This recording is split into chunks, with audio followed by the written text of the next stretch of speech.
Alright guys, so today we're going to be reacting to German culture shocks that finally make sense to me as an American. Okay? I'm looking forward to this. There's a lot of things that in the long run make sense. Right? When you start studying their culture, it makes sense why they behave a certain way and why some German or European people behave very different than us Americans. So I'm looking forward to react to this.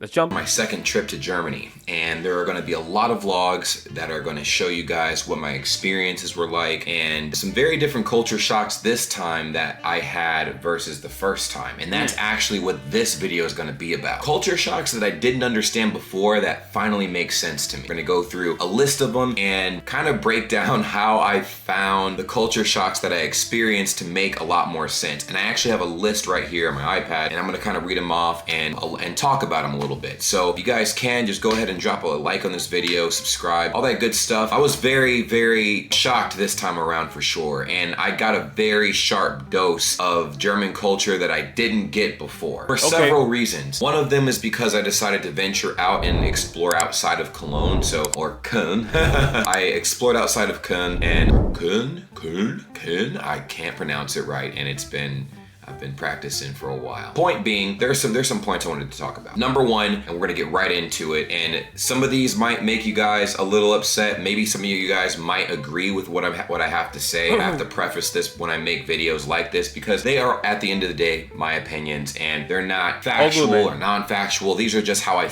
all good, bro. Let's get to the point, man. Let's get to the point, bro. You're dancing too much.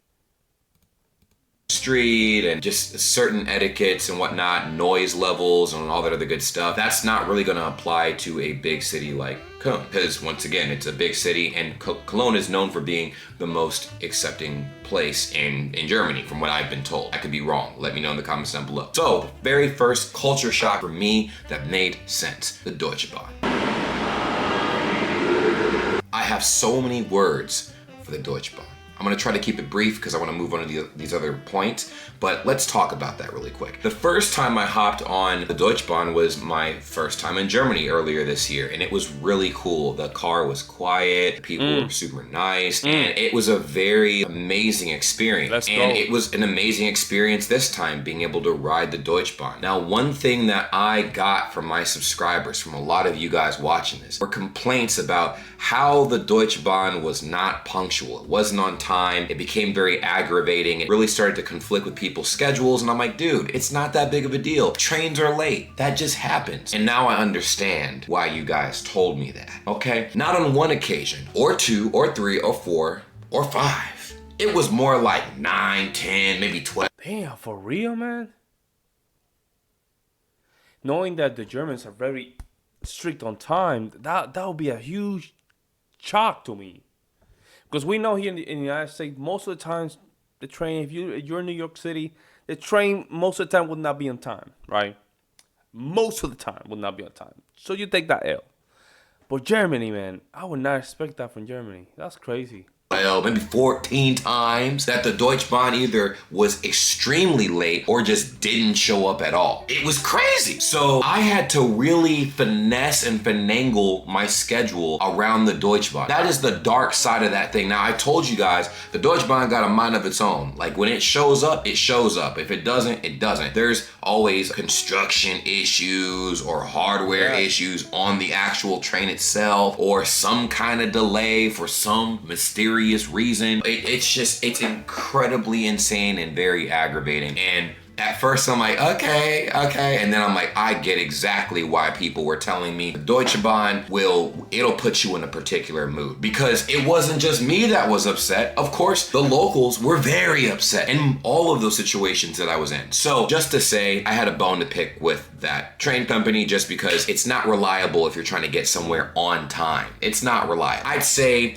you'll get to work. So mostly if you want to relax, you're not too if you're not too much into the being on time kind of thing, take the Deutsche Bahn and just relax. Hey, delay a little bit, it's okay. But if you want to be on time, it seems like that's not the way to go. on time or to a location that you plan to be on time, maybe 40% of the time. 60% of the time, the train is gonna be extra late. So my advice to people taking the Deutsche Bahn, go to that motherfucker an hour early or 2 hours early. You might be able to catch a train that will fit or be late enough to actually fit into your schedule. Okay, so anyways, that was my first thing I had to acknowledge that made sense. I didn't understand what you guys were telling me before with why you had so many frustrations with the Deutsche Bahn until I fully experienced it for myself this time. And I was upset. I had a lot of places to be, a lot of things to film and stuff like that, and just things to take part in and whatnot. And I also didn't want to waste other people's time because I was on other people's time, honestly, when I was in Germany. And a lot of the time when I was late, it was because the Deutsche Bahn. So all I have to say is thank you, Deutsche Bahn. The next point is bikers. I didn't understand why the bikers in Germany were so angry. I talked about it. I'm like, dude, like, why are Bikers, meaning what kind of bikers? Like bikers, people that ride bikes, or bikers meaning like the Harley Davidson bikers? They're so aggressive? Like, there'll be one person walking in the bike lane and they freak out. Well, on this particular trip, as you'll see in several vlogs that are coming out very soon, I got to ride bikes in Germany quite often. And it was, first of all, beautiful experience until... I can imagine everything clean, you know, like everything nice and organized. Nice air. Oh, man. We got to, like, you know, very populated areas where people decided to walk in the bike lane. Now, I'm not the best biker, I will admit, but I can stay within the lines, right? The problem is I can't swerve out of the way fast enough. So if you're in the bike lane, both of us finna get injured, okay? It's no bueno for both of us. So please, stay. So people walk in the bike lane? That makes no sense. So bike lanes is for bikes. You're not supposed to walk on there. So people are walking in the bike lanes because there's no sidewalks. Stay the fuck out of the bike lane. Stay out of the bike lane. Please, please. If you're a tourist traveling to Germany, or if you're in Germany and you just, you know, happen to walk in bike lanes because you feel like it, please don't. Especially if I'm in the bike lanes, because we're both gonna collide into each other and it's not gonna be beautiful. Okay, it's crazy, it's stressful. I was never more stressed than when I was biking in the city of Germany and people were in the bike lane. People that were walking in the bike lane that shouldn't have been in the bike lane were in the bike lane. And it made me frustrated. I'm like, oh my God. It was crazy. So yeah, that's another thing. Makes sense now. I didn't understand why bikers were so mad, but I understand. Now, the next point I'm going to bring up is actually something that all of you will agree, but I got to understand on the most, like, I don't know, finite level of how thorough this particular point is about to be. And it is the quality of the German food. All of it is delicious, right? I'll give you a simple example and then we'll move. I went to McDonald's for the first time in Germany, right? And I didn't do that the last time because I'm like, bro, it's McDonald's. Like, what's, you know, whatever. Listen, I'm not gonna lie. I was expecting it to taste like all the other McDonald's and stuff. And for the most part, I thought it was, I mean, I was expecting it to, but the thing is, it still tasted fresh, even though, like... Yeah, because of the regulations in European Union. I think that's what it is. That makes it taste a little bit better. It might be that. It might be. You know, some of the stuff McDonald's gives, like countries and whatnot, is like their product, whatever. All of the items in Germany that I had, including in this McDonald's in Germany, was fresh. The bacon, fresh. The eggs, fresh. The bread, fresh. They had a little cute bakery in the McDonald's that I got to see, and that was awesome. You're gonna see that video. That is interesting. A little bakery in McDonald's. Hey, shout out to Germany, man, to got it right, man. Yeah, it doesn't mean because it's McDonald's we have to just treat it like it's a fast food joint. Just let it be, right? Like, we have to put some class. Hey, man, hey, that's good. Germany, you guys got it right. I would love to see that in the States. You come to Kentucky Fried Chicken or, you know, Popeyes. I don't eat fast food at all. I'm zero to fast food. But have some class. Have some class. coming out sometime soon. It was very cool. I went to a breakfast place in Germany when I filmed a bakery video that I promised you guys. That bakery video is also going to be out very soon as well. And the breakfast was just so fresh. The smoked salmon didn't feel like I was eating chemical fish. And then the bacon. I've never in my life seen garnish on bacon. Like those little leaves. Bro, they put these little leaves on my bacon, and I'm like, oh my God. And the bacon tasted like God crafted it, okay? It was delicious. Wow. That was the best bacon I've had in my entire life. Also, I know I said I would keep it short, but let me add in one more thing. I'm not sure if you guys saw the video that I made on my channel where I attempted to make schnitzel and speak German in one vlog. Yeah, the schnitzel didn't come out great and my German was trash, okay? This time around, I had a professional German chef teach me, an American, how to make schnitzel from scratch. And we went to a butcher and got like this beautiful slice of pork, right? This beautiful like mound of pork, and we cut it into slices and did the whole shebang, and it was very delicious. The final product was very delicious. I can't wait to show you. I would like to know if Germans eat the the pig skin. Oh, I love that. We Puerto Rican, we love that. You cook the pig for let's say 12 hours, 12 to 15 hours. And then you make sure that that skin of the pork is very tender, man. And then you... I would like to know if you guys do that.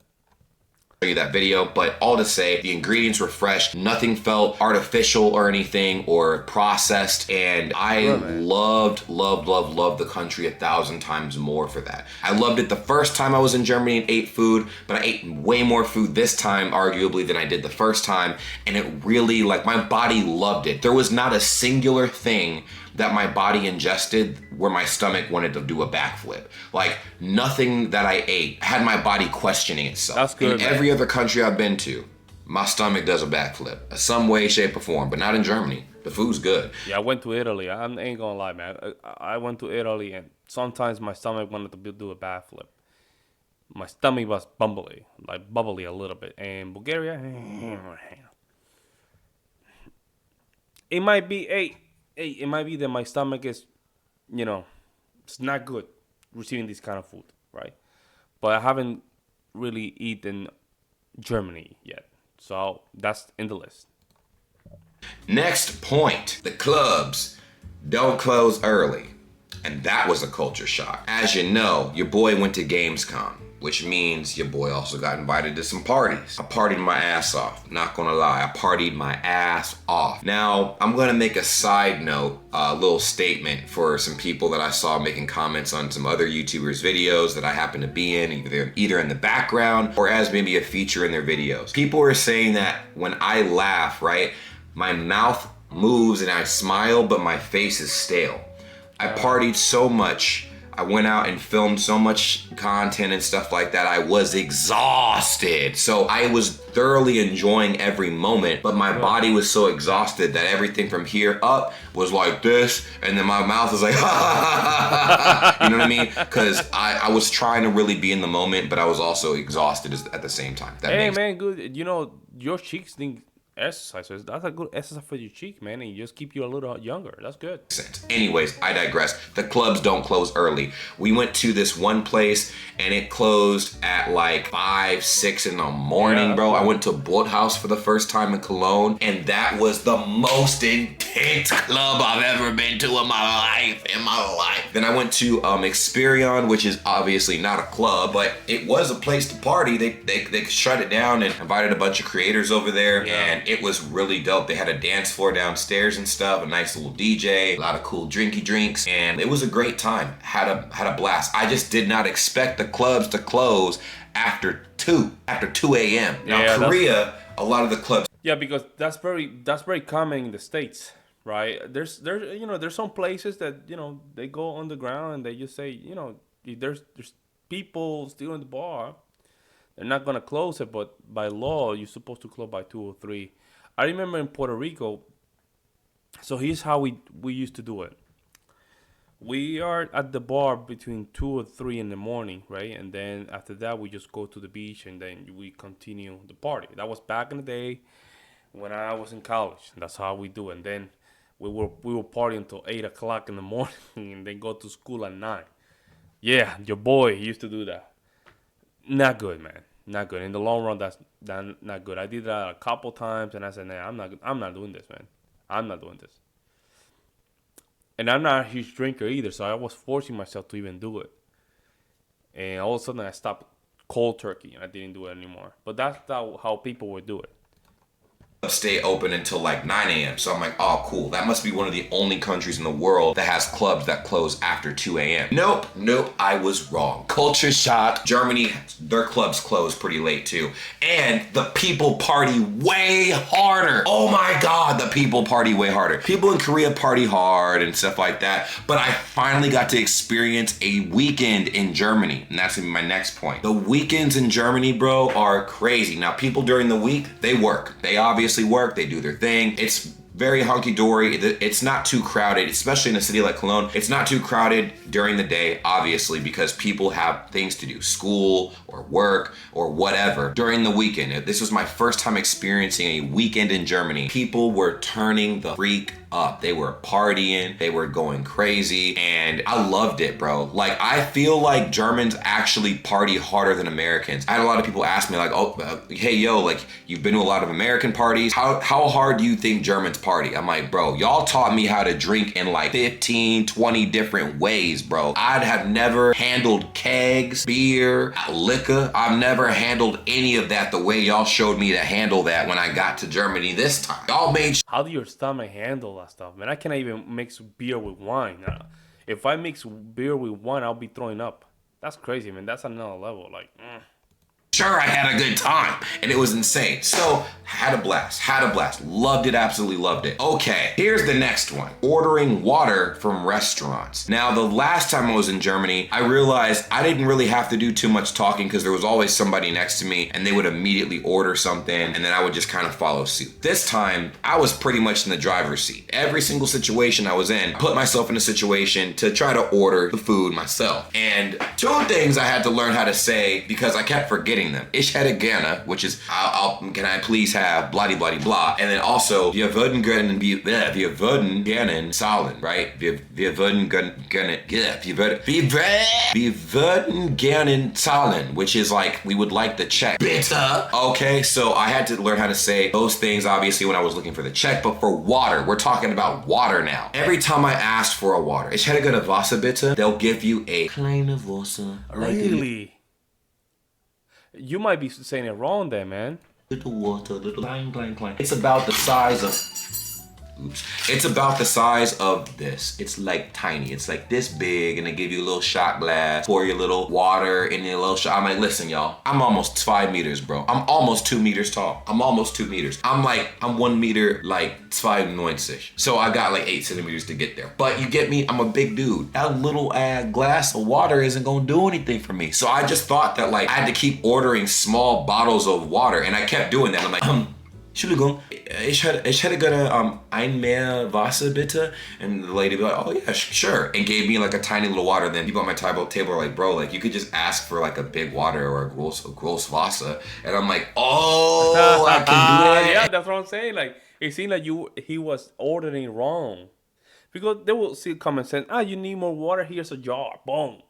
That's like humanly, that would be the common sense humanly, right? Ich hätte gerne ein Großwasser bitte, but there's a way to ask for like 1 liter water. Can you just say ein Liter Wasser bitte? Like, kann ich ein Wasserliter haben? But I wouldn't say that because they're like, can you have a 1 liter water bottle, sir? Ich hätte gerne ein Großwasser bitte. And then they'll bring you a big water bottle like this, and then a big ass. That's what I'm saying. Like, if you order that kind of water, it's common sense. They will give it to you.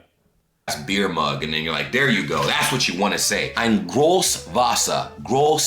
I became very acquainted with that term. Now let me tell you about the wir würden gerne zahlen, right? Let me tell you about that. So I was eating at a restaurant with my friends, and we had finished our food. It had been like 20 minutes since we finished our food, and I'm trying to look for a waiter or a waitress so we can get the check. And I'm looking around, and I was kind of like, you know, nervous because A, it was hard to get their attention, and B, I also wanted to, you know, get their attention in German, but I was really nervous with my Deutsch because it's not the best, right? So, man, I'm excited, man. I've been having, you know, my to-do list, right? Learn German, Italian, and Russian. Those 3 languages, right? I know English and Spanish. My Spanish needs a little bit more refined touch to it, right? Because sometimes I'm speaking, I'm like, man, I need to just relearn back. I need to read more Spanish, right? Castilian, just to make sure my Spanish is organized. English, I'm doing pretty well, but Italian, German, and Russian are my list, right? Those 3. Right, and then if I want to learn another one, it'll be like Japanese, right, or Mandarin. Mandarin is like, ooh. Well, I get you, man. I see what you're saying. Entschuldigung, and they're like, yes. Now, everybody at my table told me to say, wir werden gerne zahlen, right? And they said it really fast. So I said it really fast. Then I'm like, Entschuldigung, wir werden gerne zahlen, bitte. And they literally like, oh, okay, the zahlen? Yeah, got you. And they gave me the check, and I'm like, huh? The way I said it, I thought I was speaking gibberish. I'm like, and they're like, oh. They gave me the fucking check, and I'm like, dude, I feel like I just cracked Da Vinci's code. I finally figured out how to receive my bill at a restaurant. That was a victorious moment for me. Loved it. Absolutely loved it. All right. Last but not least, right? I'm going to keep this one real short. Filming laws in Germany. Now, I told you in the beginning of this video, Cologne is a very accepting place when it comes to a lot of things, you know, a lot of social things and YouTuber-isms, right? Filming, live streaming. When I went to Essen, I went to Wuppertal, I went to Dusseldorf. Dusseldorf, people were way more cool with me filming there. This is one of the nicest train stations. Yeah, no? It's not allowed. Not allowed? Yeah, wow. Oh, okay. But in Essen, that's crazy, man. That is some crazy stuff, bro. See, this is where Americans have to they have to understand the world's not Americans, man. Some places they're not like that. They're not like that, man. And we have to respect it. Mönchengladbach and Wuppertal, people were giving me some looks, and they're not like that, man. This is a good way for you to understand other cultures and now understand your culture more. This is a great example of this. Like, really understand your culture as an American. Because sometimes when we go to a different culture, I can guarantee you, I can go to Russia and say, man, Russia looks beautiful. My God, they have things better than, you know, all that stuff, right? Stay there for a couple of years and then come back and say, hey, man, well, we have different things, right? We have different things. They come to a different conclusion in the long run. But there's things here in the United States that you cannot do in different countries, man. You can't. You can't. You simply can't. I actually got approached in Essen. So basically, bro, we had like a little bit of an issue already. I was waiting for this to happen, right? We basically got yelled at for filming. This guy, taxi driver, walked up to us and he's like, "Do you have a permit to film?" He's saying this all permit. Oh. in German, obviously. And of course I didn't have the right words to say, so I'm like dead silent. And like Fabi over here, he's like, "You don't need a permit, bro. Like, you weren't the main subject of the video." And dude was just going crazy on us, man. He's like, like you need a permit. He kept going like this, "Permit, dude, where's your permit? Where's your permit?" Oh, that's scary, man. That's scary. That's scary stuff. That's scary. That's very well, because if you have a very organized society, of course, it requires a lot of very strict guidance to get that organized society. And I'm like, oh man, bro, this is about to be an interesting day. And then with the last little thing I'll say with the filming, right? Shout out to Jan. Jan, if you're watching this, thank you so much. He got us a filming permit in a bakery, so we were able to film inside the breakfast portion of the bakery, and we were able to film inside of the actual bakery itself. So we do drop these vlogs. You guys are gonna absolutely love them. Please support them. We worked really hard and everything, and I had a very good time. I'm coming back in November to Hamburg, so there'll be a whole little series of videos on that. But when I do start dropping these vlogs, it's gonna be crazy. Let me know if you guys see where I'm coming from with these culture shocks that make sense to me. I'll throw in one bonus, right? A German Fußballspiel. You guys are probably gonna ask me, did I ever go to one during this trip? I don't want to know, man. If yes or no, go to the channel, man. Hey, man, good video, yeah. Hey, yeah, man. They have their laws, man. We have to respect them. That's what it is. We no buts and no's. Just you have to follow them. Yeah. And this is where it comes down to how privileged the Americans are, right? They're kind of privileged. They think that we can do the same things that we do here in the United States, do it in a different country. There's a video of a guy from Arizona just going to Japan, just going crazy, man. Like, bro, don't be so disrespectful to their culture, man. This is not Arizona. You're being disrespectful you're being disrespectful towards Japanese culture. They're not okay with this. He's just going crazy, talking loud and stuff like that. I'm like, man, whatever happened to you, man, it happens. But sometimes some Americans are they're too much to themselves, right? They need to have humble, right? Hey, man, good video, bro. Good video. Let me know what you guys think in the comment section below, and I'll see you on the next one.